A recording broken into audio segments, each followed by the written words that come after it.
Тројца професори и двајца државни службеници го поминаа филтерот на Комисијата за прашања на изборите и именувањата за членови на новиот Совет за граѓански надзор.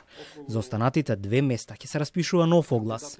Чуварот на приватноста кога државата ја следи комуникацијата, денеска повторно во обид да го комплетира составот.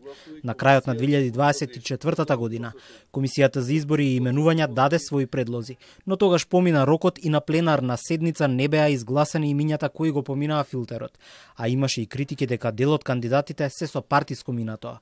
Овој пат членовите на комисијата кренаа рака за 5 имиња, 3 на предлог на ВМРО-ДПМНЕ и 2 на предлог на коалицијскиот партнер Вреди. Според пратениците од опозицијата, двата предлози на Вреди се проблематични и постои опасност од партизација на Советот за граѓански надзор. Од владиниот коалицијски партнер пак возвратија дека тие наводи се тенденциозни. Овој цел процес, вие со овие предлози кои што ги давате за вакви непрофесионални кадри, ставате дамка и да и сите ние имаме сомнеш како овој совет понатаму би профункционирал. Затоа што се извидам уште една реченица. И со тоа ќе завршам. На вашите кадри кои што ги кажат овие од време почеток, барајте ми негде затоа што вие сте власт. Можете да ги згрижите секаде, ама овде во овој Совет за граѓански надзор не треба да ги згрижувате. Јас оваа работа ја гледам како тенденциозна, значи не станува збор за професионалноста, туку имате политички пристап против коалицијата Влен и двајцата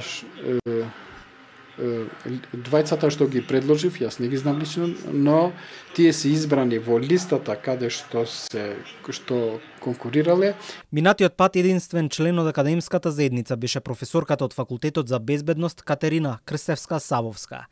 Од 2005 година е вработена на факултетот во Идризово, а има работно искуство и во МВР, во Интерпол одделот. Поминаа и кандидатите за членови Билјана Каровска-Андоновска, професорка на Воената академија, и Маријан Николовски, професор на Факултетот за безбедност. Тие беа предложени од ВМРО-ДПМНЕ.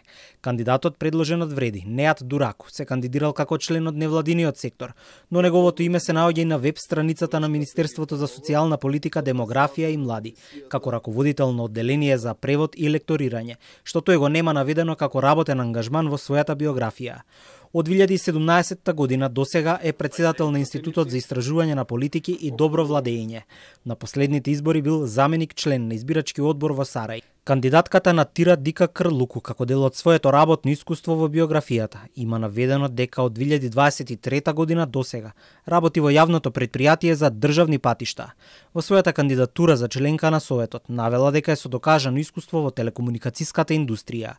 Инаку законот за следење на комуникации предвидува Советот да има председател и 6 членови независни, од кои 3 експерти во областа и 3 од невладиниот сектор, кои покриваат теми поврзани со човекови права и безбедност.